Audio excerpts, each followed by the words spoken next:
প্রতিদিন কবর, যার কবর যেখানে, তার কবর তাকে ডাক দিয়ে বলে, ও আল্লাহর বান্দা শোনো, আনা বাইতুদ দুদ, আমি পোকামাকড়ের ঘর।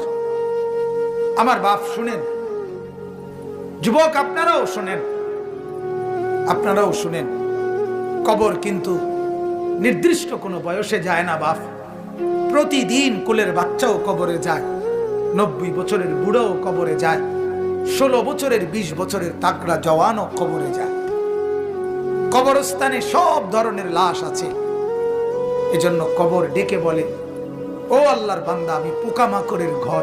সেই ব্যক্তি যে একটা মশারি ছাড়া, একটা সামান্য মশার কামড় সহ্য করতে পারো না, একটা মশা কানের কাছ দিয়ে গেলে তোমার ঘুম ভাঙ্গা যায়, মশারি টাঙ্গাও, কয়েল জ্বালাও, অ্যারোসল লাগাও,